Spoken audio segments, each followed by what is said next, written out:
지난 시간에 은사에 대해서 배웠잖아요. 네. 아 저는 막 심지어 이렇게 막 너무 열심히 공부를 막 적어가면서 막 하셨네. 이렇게 공부를 했는데 네. 좀 약간 새로운 은사를 좀 받고 싶었는데 그게 좀 어렵더라고요. 아, 그 적는 은사를 받으신 거예요? 맞아요. 맞아요. 기록하는 은사. 그러면 오늘 더 열심히 은사를 네. 제가 또 이렇게 체험해 보겠습니다. 너무 많이 적지는 마세요. 아니 지체가 많이 분류가 된 게 아니라 하나라는 말씀 좀 마음에 맞아, 와닿아서.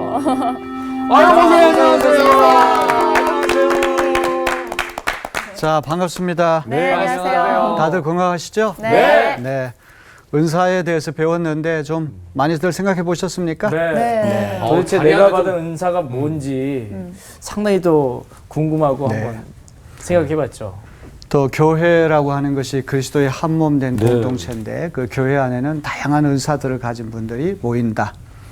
이제 우리 한 몸에는 다양한 지체들이 있듯이 또 지체들이 서로 연락하고 또 협력하고 존중하고 배려할 때 우리 몸이 건강해지는 거죠. 네. 네, 그래서 지난주에 말씀을 듣고 나서 저는요 좀 곰곰이 생각하다가 요즘 촬영을 다니면서 다리가 너무 많이 아팠거든요. 네. 근데 다리 아플 때 가장 애쓰는 애가 얘 손이더라고. 주물러줘야 되는 맞아, 도와야 돼요. 그러면서 또 하나 깨달았어요. 맞아. 아, 정말로 조화롭게 같이 가는 게 중요한 것 같아요. 막 교회 공동체 안에서도 막 모나지 않게 맞아요. 같이 가는 게 가장 좋은 것 같아요. 일치와 화해, 네. 평화 얼마나 중요한지 몰라요. 맞아요. 이 교회가 천국의 모형이고 그림자라고 그러잖아요. 그런데 이 교회가 잘못되면은 정말 천국은커녕 더 아주 어려운 전쟁터처럼 될 수가 있어요. 안 돼요. 자, 오늘은 그 유명한 고린도서 13장 사랑장에 대해서 사랑장. 공부할 시간입니다. 너무 좋아요. 사랑장은 아니에요. 사랑장. 고린도서 15장을 무슨 장? 15장이요? 부활장. 부활장. 부활장. 고린도전서가 16장까지 되어 있는데 네. 사랑장하고 부활장이 오. 가장 유명하거든요. 네. 자, 오늘 이제 사랑이 어떤 것인지를 우리가 오늘 공부할 거예요. 사랑 이야기를 하셔서 그런지 네. 모르는데 오늘 얼굴이 굉장히 뭔가 화사해졌어요. 사랑이 무엇냐고 물으신다면 여러분 뭐라고 대답하고 싶어요?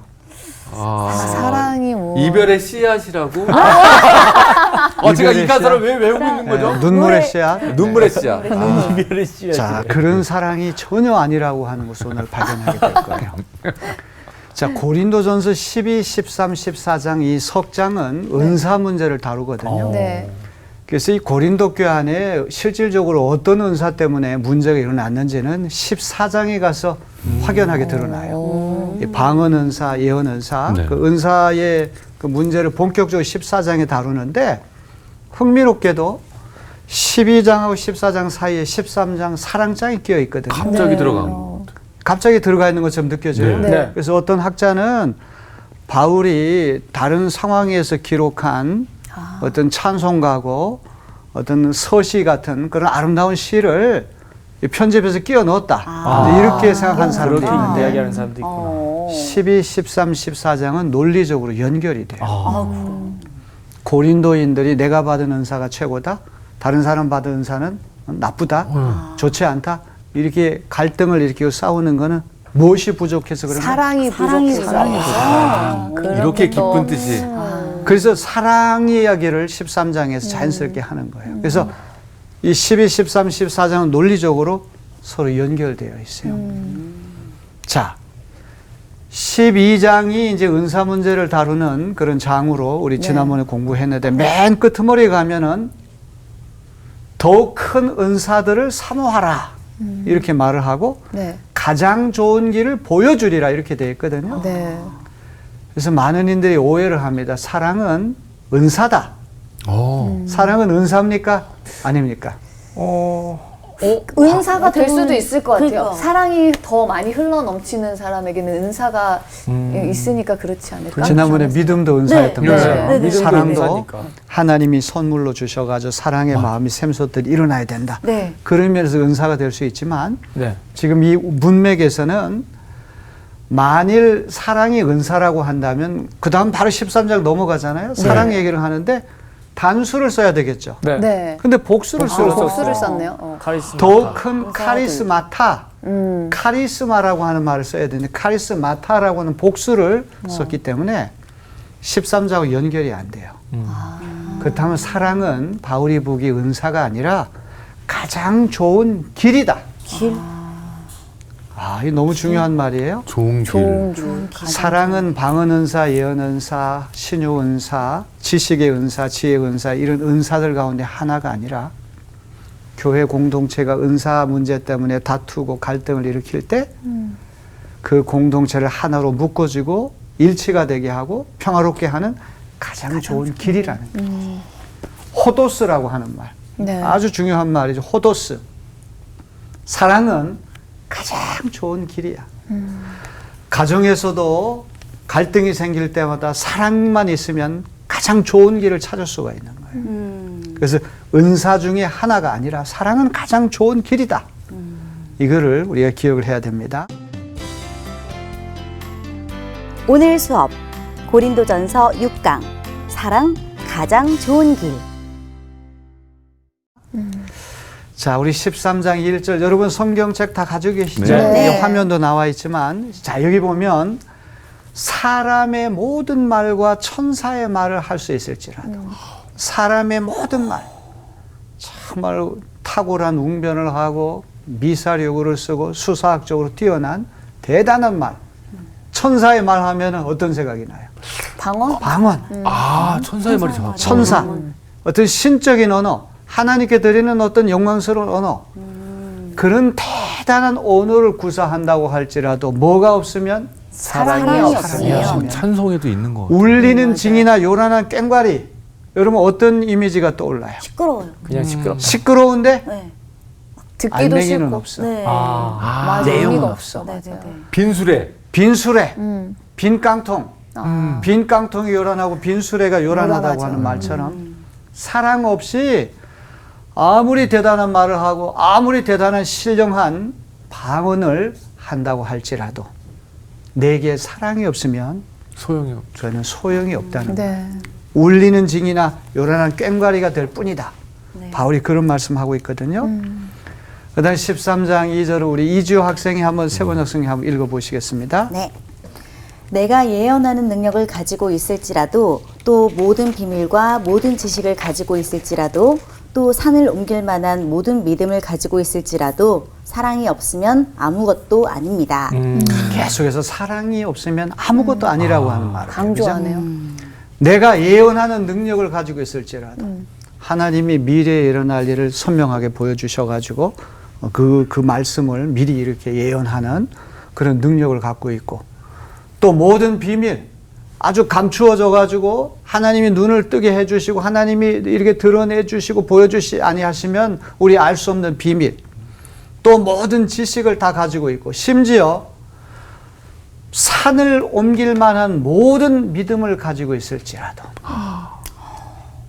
믿음의 능력 예수님도 말씀하시잖아요. 너희들에게 겨자씨만한 믿음이 있어도 산을 태산을 바다에 던질 만한 능력이 있다고 주님 말씀하셨는데 네. 그런 믿음의 능력이 있다고 할지라도 사랑이 없으면 아무것도 아니라는 거죠. 이제 무슨 얘기를 하려고 하는지 여러분 다 아시겠죠? 네. 자, 그 다음에 13장 3절을 우리 박인영 학생이 한번 읽어보시겠습니까? 네.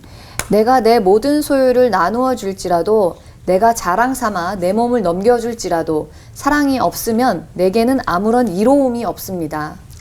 자, 내가 내 모든 소유를 나누어 준다. 이거를 두 마디로 표현하면 뭐가 되죠? 기부? 기부? 아주 좋은 말이에요. 또 베품. 배품. 다 좋은 말이에요. 나눔. 구제. 구제. 똑같은 말이에요. 어려운 이웃을 네. 내 재산을 구제 다 많이 하죠. 팔아가지고 나눠준다고 할지라도 사랑 없이 하는 행위는 아무 소용이 아무 소용이 없다. 없다. 그렇게 구제해가지고 자기 이름 높이고 자기 영광 받으려고 그럴 그러고 수 있죠. 네. 자기 과시하고 그런 행위는 아무 소용이 없잖아요. 네. 그래서 예수님이 그런 말씀하셨어요. 오른손이 하는 일을 왼손이 왼손이 모르게 모르게. 하라. 예수님 참 과장법이 심하세요. 그죠? 오른손이 하는 일을 어떻게 왼손이 모릅니까? 그죠? 다 알죠. 구제 같은 거 할 때는 깜짝같이 하라. 음. 구제 받는 사람의 자존심을 세워주면서 자기 과시하지 말고 자기 영광 받지 말고 하라. 그런 정신으로 예수님이 가르쳐 주신 것이죠.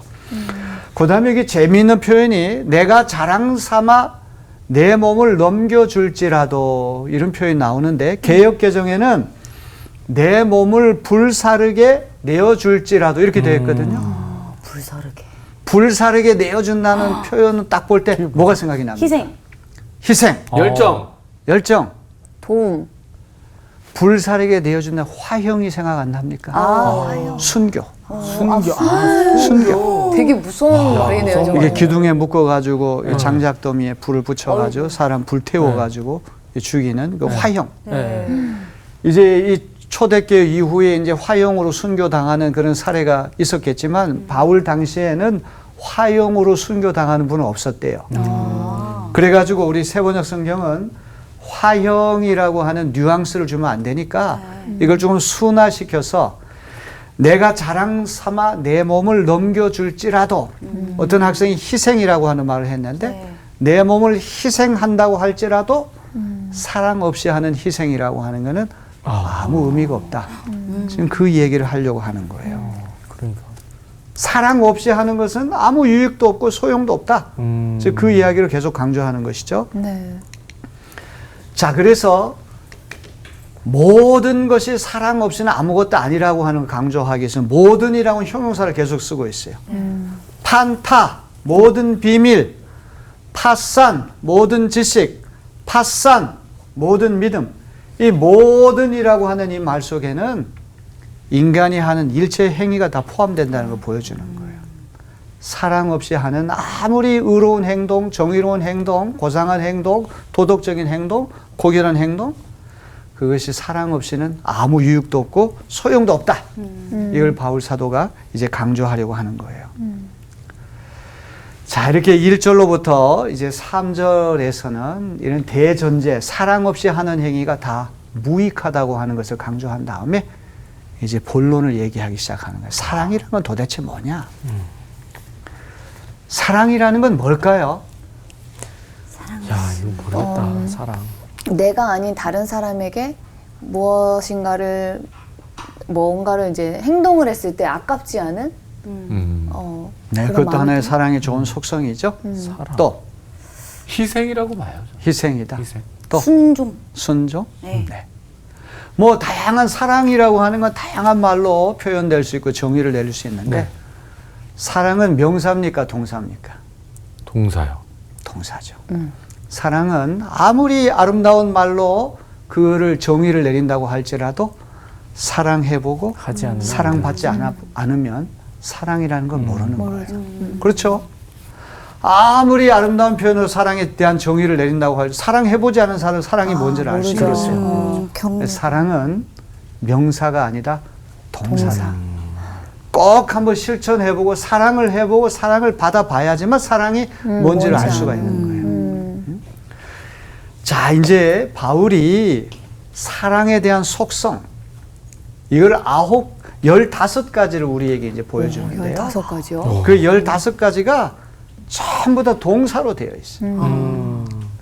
이 바울과 같은 대석학이 사랑에 대한 이야기를 순서적으로 쭉 이야기를 할 때 아무렇게나 하진 않았을 거예요. 그 대석학이 하나님 앞에 기도하면서 하나님 주신 신비한 계시를 받아가지고 사랑은 이러이러한 것이다 쭉 얘기할 때는 분명히 의미가 있을 거예요. 아무렇게나 하진 않았을 거예요. 그래서 자, 처음에 이 2가지 4장 이 전반절에 2가지는 긍정문 형태로 되어 있는데 네. 중요하죠. 제일 먼저 앞에 나오는 거니까. 사랑은 첫째로 뭐예요? 오래 참는다. 참는다. 두 번째는 온유하다. 사랑은 온유하다, 친절하다. 온유하다. 바울이 사랑의 15가지 속성을 이야기할 때 제일 먼저 사랑은 오래 참는다. 아, 네. 이 말씀부터 이야기를 하고 있거든요. 왜 그랬을까요? 오래 참지 않으면 이제 싸움이 되는 거죠. 그 정도로 사랑하는 거예요, 진짜. 참을 만큼. 난 덜 사랑하나 보다. 참기가 너무 어려운데. 여기 이 사랑의 15가지 속성에 자기 이름을 대입해가지고 이지효는 네. 오래 참고 이지효는 온유하고 이렇게 하면 15가지 중에 하나라도 실천할 수 있는 사람은 아무도 없어요. 지금 바울이 이야기하는 이 15가지 사랑은 우리가 할 수 있는 사랑이 아니야. 이거는 그리스도를 통한 하나님의 사랑이에요. 예수님은 오래 참고 예수님 온유하다 그러면 다 네. 되지만 그렇죠. 박인영은 오래 참고 박인영은 온유하다 그러면 우린 다 자격 미달이야. 노력하고 그렇죠. 있습니다. 아, 그렇죠? 인연이 배고프면 못 참아요. 그래서 이 고린도전서 13장 사랑장은 목사님들이 그 결혼식 주례할 때 많이 주례사에서 하죠. 자주 인용하는 네. 말씀이거든요. 심지어 장례식 때 조사 때도 이 사랑장의 말씀을 인용해가지고 많이 쓰잖아요. 근데 여기 15가지 사랑의 속성을 우리가 읽어보게 되면 이거는 낭만적인 감정이 아니에요. 일시적인 기분이 아니에요. 굉장히 비장하고 굉장히 엄숙하고 굉장히 차갑고 이 사랑의 15가지 속성을 읽을 때마다 한숨을 쉬면서 야, 나는 도저히 저 사랑할 수 없어. 야, 이거 어떻게 해? 그렇다면 인간이 할 수 있는 사랑이 아니라 하나님의 사랑을 지금 이야기한다면 사랑은 오래 참는다는 이 말은 하나님의 제일 가는 특징이 뭐냐? 오래 참는 데 있다는 거예요. 만일 우리가 하나님 자리에 올라가 있더라면 지구는 수천만 번도 더 멸망당하겠죠. 없어요. 하나님이 오늘까지 참고 또 참고 이렇게 지구가 멀쩡하게 돌아가는 것은 아, 그러니까요. 오래 참는 사랑 때문에 맞아, 가능하다. 맞아. 그래서 여러분 이제 맨 나중에 보면 맨 끄트머리에 모든 것을 얘기할 때 사랑은 모든 것을 견디느니라 네. 이걸로 끝나거든요. 모든 것을 이걸 견디는. 수미상관법이라고 해요. 네. 처음하고 끄트머리가 비슷해요. 똑같은 말로 시작해 똑같은 말로 끝나거든요. 아, 하나님 사랑의 제일 가는 특징이 참는 데 있다. 참고 견디는 거. 여러분이 사랑을 하게 되면은 잘 참아야 되는 거예요. 그렇죠. 네, 맞아요. 어머니가 우리를 사랑하기 때문에 속 썩여도 참잖아요. 아, 네, 맞아요. 안 참. 견뎌주고 그죠? 기다려주고 아무리 망난이라고 할지라도 어머니는 참고 기다려주잖아요. 그래야죠. 사랑하기 때문에 사랑을 오래 참는 데 있다는 거죠. 그 다음에 사랑은 온유하다, 친절하다. 이 두 가지 속성이야말로 하나님의 근본 속성이에요. 하나님 온유하신 하나님, 자비로우신 하나님, 헤세드, 인자하신 하나님. 그죠? 오래 참는 하나님. 자, 이제 그 다음부터가 이제 중요합니다. 자, 이제 15가지 속성을 얘기할 때 이제 9가지가 이제 앞에 나오는데 2가지는 긍정형이고 요 나머지는 이제 부정형으로 부정형이네요. 네. 이제 9가지 이제 부정문 형태로 사랑에 대한 기술을 하는데 사랑은 무엇이다라고 하는 것보다 사랑은 무엇이 아니다. 아니다. 않는다. 이렇게 하는 것이 그 반대를 생각하면 사랑이 뭔지를 더 잘할 수 네, 있잖아요. 네. 그죠? 어떤 효과가 있어요. 그죠? 네. 근데 바울이 사랑은 이런 것이 아니야. 이게 부정문 형태를 쓰는 이유가 있어요. 고린도 교인들이 하는 모든 행태가 아, 지금 하는 행위가 사랑과는 거리가 거리가 멀다. 멀기 때문에 고린도 교인들 서로 시기하잖아요. 시기하고 있고요. 이제 우리가 나중에 이제 배우겠지만 바울파니, 아볼로파니, 베드로파니, 그리스도파니 파벌을 내게 만들어 네, 서로 맞아요. 경쟁하고 네. 갈등 일으키고 분쟁했다. 네. 서로 시기하는 거. 그 사랑 아니기 때문에 그렇다는 거죠. 자, 우리 이제 세 번째부터 한번 쭉 다 같이 한번 읽어봅니다. 네. 세 번째 시작. 사랑은 시기하지 않는다. 사랑은 자랑하지 않는다. 사랑은 교만하지 않다. 사랑은 무례하지 않다. 사랑은 자기의 이익을 구하지 않는다. 여러분 시기심 없는 분 혹시 계십니까? 잠깐 생각해봤는데 저 시기심 있는 것 같아. 아, 강주를 너무 시기해. 아, 그럴 수 있어. 자, 우리 한국 사회는 이제 이 경쟁 사회이기 때문에 네. 사실 시기심이 많은 편이에요. 없을 수 어쩔 없죠. 수 없어요.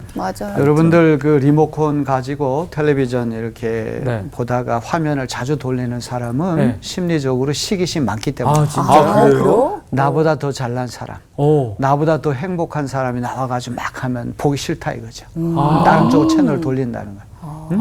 그다음 시기심 때문에 일어나는 현상이라는 거예요. 내가 그랬구나. 사촌이 땅을 사면 아프죠. 우리나라 사람만 이제 그런 그렇구나. 속담이 있잖아요, 그죠? 네. 네, 맞아요. 시기하는 건 사랑이 없기 때문에 그렇다는 것이죠. 맞아. 그 다음에 사랑은 자랑하지 않는다. 우리 뭐 작은 자랑거리만 있어도 그걸 자꾸 뽀기고 싶고 막 그냥 말하고 싶고 입이 근질근질 그러죠? 가지가지. 근데 사랑은 뽐내지 않고 자랑하지 않는 거예요. 항상 겸손한 겸손한 거죠. 그다음에 사랑은 교만하지 않다. 여기 교만이라고 하는 죄는 참 무서운 죄거든요. 네. 사막의 수도사들이 몇백 년 동안 사막에 나가 수도 생활을 하는데요. 이 수도 생활을 방해하는 근본적인 죄악을 7가지를 밝혀냈어요. 그거를 죽음에 이르는 7가지 죄라고 얘기를 하거든요. 그래서 7죄종 그렇게 말해요. 종이라고 하는 말은 마루종자거든. 산마루는 꼭대기야. 종갓집 그러면은 제일 우두머리 집 아닙니까? 그러니까 7가지 죄의 우두머리예요. 그 7가지 죄의 우두머리 중에서 첫 번째 죄가 교만의 죄. 교만. 와. 다른 6개들 죄보다도 더 훨씬 더 큰 죄가 교만의 죄인데 이 교만의 죄는 죽을 때까지 따라붙는 죄래요. 죄 중에 얼마나 우두머리. 무서운지 몰라요. 이거는 책상 물림으로 연구해서 나온 것이 아니라 몇백 년 동안 수도사들이 수도 생활을 해보니까 가장 떨쳐내기 어려운 교만. 죽을 때까지 따라붙는 죄가 바로 교만의 죄라는 야, 거죠. 교만과 자랑이 이제 비슷한. 예, 교만과 건데. 자랑이라고 하는 건 사랑과 거리가 멀다. 그다음에 사랑은 무례하지 않다. 이것도 다 비슷한 거. 사랑하면은 예절이 있어야 되겠죠. 네. 윗 어른들을 공경하고 선배님을 잘 이렇게 섬기고 그런 마음이 있을 때 사랑이 있는 것이죠. 여러분들은 아직 젊기 때문에 늙어보지 않았잖아요. 네. 저는 이제 여러분보다 나이가 많지만 젊어 본 적은 있잖아요. 네. 그래서 나이 많으신 분들, 야, 너희들 늙어본 적 있어? 늙어본 적이 있으면 늙은 분들의 심정을 이해할 수가 있는데 여러분 이해를 못하는 거예요. 네, 못하죠. 근데 저는 옛날 이제 젊은 시절을 거쳐 여기 왔으니까 아유, 나도 젊은 시절에 좀 무리하게 행했던 적이 있었지. 그런 생각하면 참 부끄러울 때가 그렇죠. 있어요. 네, 그럴 때가 있었죠. 사랑은 무례하지 않아요. 예절을 잘 지킵니다. 사랑은 자기의 유익을 구하지 않는 거예요. 먼저 나부터요 이렇게 하는 것이 아니라 먼저 다른 사람부터 양보하고 다른 사람부터 챙겨주는 정신, 와. 그것이 사랑의 정신이라고 하는 것을 기억해야 됩니다. 네. 자, 8번째 한번 다 같이 읽어볼까요? 사랑은 손을 내지 않는다. 사랑은 원한을 품지 않는다. 사랑은 불의를 기뻐하지 않는다. 사랑은 진리와 함께 기뻐한다. 우리 학생 네 분들은 다 성품들이 다 좋은 것 같아요. 아주 성품들이 온유하고 그렇지가 못해. 여기 지금 보이는 것만 그런 건 아니죠? 집에 가서도 다 온유하시죠? 뭐 성내거나 화내거나 하나님은 다 아시겠습니다. 주님은 아세요. 그렇죠. 네. 다 사랑은 인간입니다. 성을 내지 않는다. 성. 우리 조금이라도 상처받으면 발끈하고 아, 그렇죠. 성을 내고 화를 내고 있는데 사랑 없기 때문에 나오는 그런 거죠. 사랑하십시오. 왜 결혼했냐고. 사랑하십시오. 또 사랑은 원한을 품지 않는다. 이거는 누가 나한테 잘못한 거, 복수하는 거야. 나한테 피해를 준 거, 상처 준 게 있으면 장부에다가 일일이 다 적어놓고는 데스노트. 언젠가 내가 복수할 거야. 이렇게 일을 가는 형태. 이것이 원한을 품지 않는다는 그런 의미입니다. 자, 이제 10번째, 11번째, 요거는 하나는 부정문 형태로 하나는 긍정문 형태로 했는데 네. 사랑은 불의를 기뻐하지 않는다. 네. 참 중요한 말이에요. 사랑한다 그러면 다 무조건 눈 감아주고 잘못해도 괜찮다 그러고 잘한다 그러고 그거는 사랑이 아니죠. 사랑과 정의는 같이 가는 거예요. 사랑하기 때문에 정의를 쫓아야 돼요. 그렇죠. 사랑하기 때문에 정의를 구현해야 돼요. 맞아요. 그냥 불의를 내팽개치면 그건 사랑하는 게 아니야. 자식이 불의한 길을 걸어가는데 잘한다 잘한다 박수치고 내버려 두면 자식은 나죠. 완전히 망가지겠죠. 망치는 그죠? 거죠. 그래서 사랑은 불의를 기뻐하지 않아요. 자, 그러면 그 짝을 맞추기 위해서 긍정문으로 할 때는 사랑은 뭐와 함께 기뻐한다 그렇게 말을 해야 될까요? 진리와 함께 함께 기뻐한다. 아니, 불의의 반대말이 뭐야? 정의. 사랑은 불의를 기뻐하지 않고 사랑은 정의와 함께 기뻐해야 된다. 네. 네. 이렇게 말을 해야 되는데 바울은 진리라는 표현을 썼어요. 진리. 왜 그랬을까요? 정의보다 정의도- 진리가 더 깊은 뜻을 가지고 있는 좋은 대답이에요.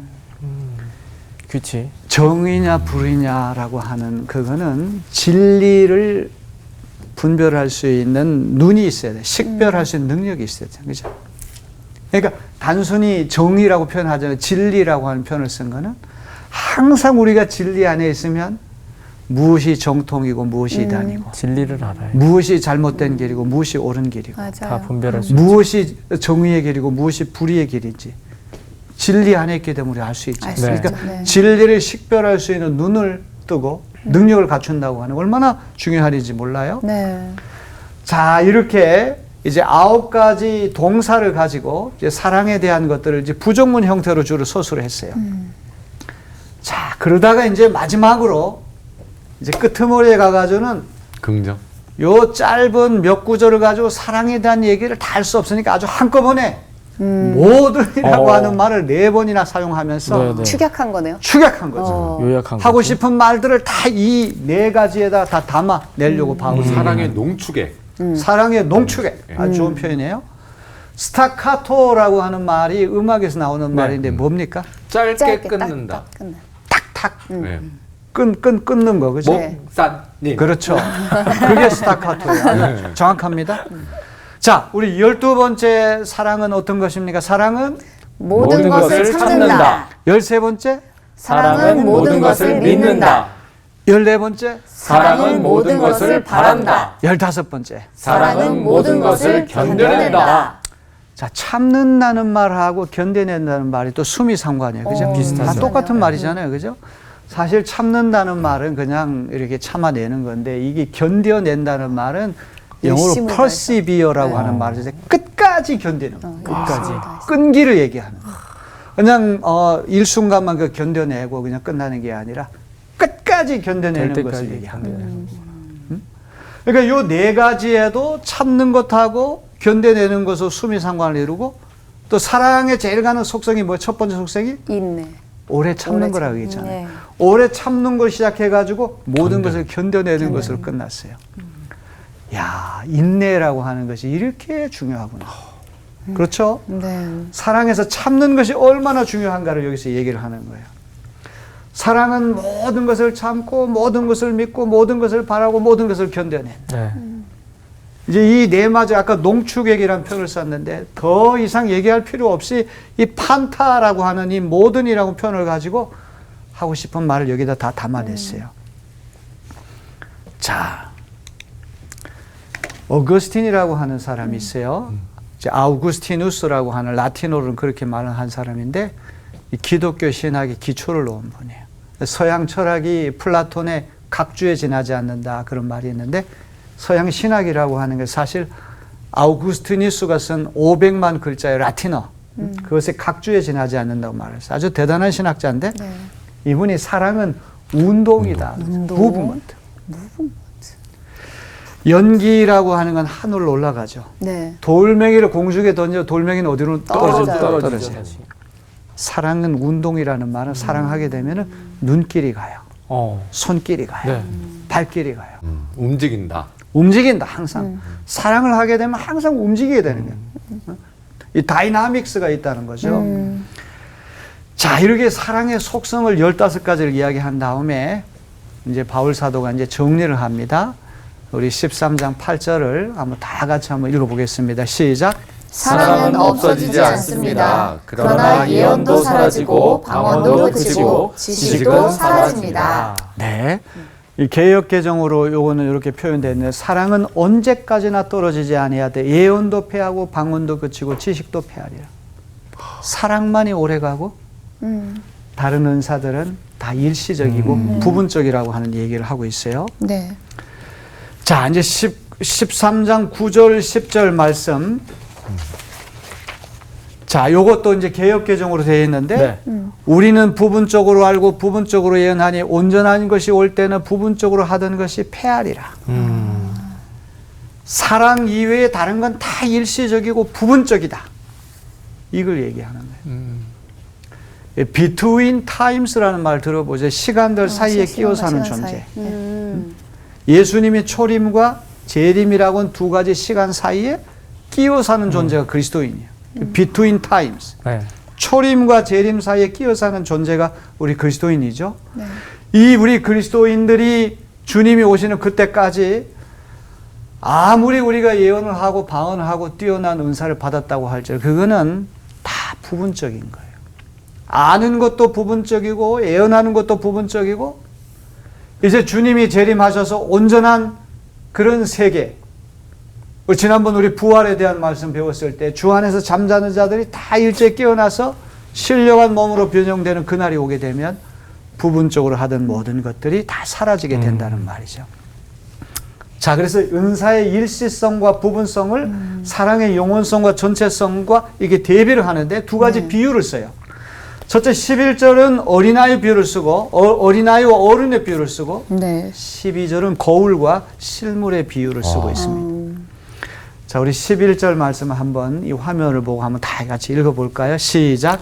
내가 어렸을 때에는 말하는 것이 어린아이와 같고 깨닫는 것이 어린아이와 같고 생각하는 것이 어린아이와 같다가 장성한 사람이 되어서는 어린아이의 일을 버렸노라. 자, 이 어린아이 유년기와 성인기를 서로 이렇게 비교하는데 여기서 여러분 얼핏 어떤 것을 느끼셨어요? 바울이 왜 이 이야기를 하려고 하는 것 같아요? 나이에 맞게 살아가는 것? 나이에 믿게 살아가는 것. 네. 좋은 대답이 될 수 있을 것 같아요. 어렸을 때 믿었던 믿음이 성장하면서 아이가 되지 못하고 바뀌었다? 이런 느낌? 버렸다? 아이의 일을 버렸다? 이제 우리가 잘못 이거를 오독을 해가지고 어린아이는 미숙하고 유치한데 어른이 되면은 성숙하고 철이 든다. 바울이 그런 얘기를 하려고 하는 건 아니에요. 아유, 그렇게 안 보이네. 자, 어렸을 때는 말하는 것도 제잘제잘거리면서 어린아이처럼 말하죠. 네. 이제 성년이 되면은 말하는 것도 점잖게 말을 하죠. 네. 그죠? 어린아이 때는 말투가 달라요. 그죠? 생각하는 것도 아이들이 세계관이 넓지를 못해요. 넓은 세계를 보지 못하니까 아주 제한된 지식과 제한된 견해만 갖고 있는 거죠. 생각하는 것도 어린아이와 같아요. 그러다가 이제 어른이 되면 장성한 사람이 되면은 장성한 사람답게 어린아이의 그런 말이라든지 사고방식이라든지 행동거지가 다 이제 벗어나게 되는 거죠. 자, 우리가 지상에서 이렇게 행동하는 모든 것들은 다 어린아이와 같은 그런 것이라고 한다면 이제 주님이 다시 오시는 그때에는 이제 모든 것이 우리가 어른이 된 성년기 하는 그런 행위와 같게 될 것이다. 자, 그 다음에 이제 여기 거울과 실물의 비유라고 하는 것. 네. 한번 다 같이 읽어볼까요? 12절 시작. 우리가 지금은 거울로 보는 것 같이 희미하나 그때에는 얼굴과 얼굴을 대하여 볼 것이요 지금은 내가 부분적으로 하나 그때에는 주께서 나를 아신 것 같이 내가 온전히 알리라. 야, 거울과 실물의 비유는 고린도인들이 이해가 금방 될 거래요. 왜냐하면은 고린도에는 청동 거울 제조 공장이 있어요. 바울이 이 비유를 쓰면은 거울 만드는 공장이 고린도에 있으니까 확실하게 더 이렇게 선명하게 다가왔다는 거죠. 자, 이거는 거울이라고 하는 기구의 어떤 성능이나 선명성을 얘기하려고 하는 게 아니에요. 네. 거울로 보는 거는 간접적으로 이 상이 비치는 걸 보잖아요. 네. 실물이라고 하는 거는 이제 저의 모습을 거울을 통해서 보는 것하고 실물을 보는 것하고 분명히 차이가 있죠. 다르죠. 그렇죠? 네.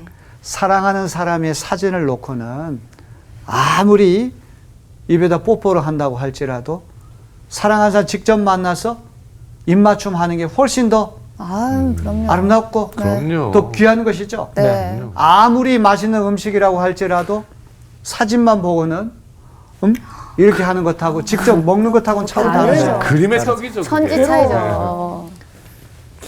이걸 오늘날로 말을 한다면 이 텔레비전이나 이런 게 선명도가 뛰어난 게 있잖아요. FHD 같은 거, 울트라, UHD 같은 UHD. 거. 네. 네. 운동선수의 이 땀방울까지 모공까지, 주근깨까지 이렇게 네, 다 드러나는 보이죠. 아주 고도의 초고속 정밀 그런 화면이 있잖아요. 그런 것으로 본다고 할지라도 얼굴과 얼굴을 맞대고 보는 것이 훨씬 더 중요하고 맞아요. 훨씬 더 가치가 있다. 네. 그렇다면 사랑 없이 우리가 하는 모든 행위라고 하는 것은 다 유년기의 일과 같고 거울로 반사되는 희미한 상을 간접적으로 보는 것 같다.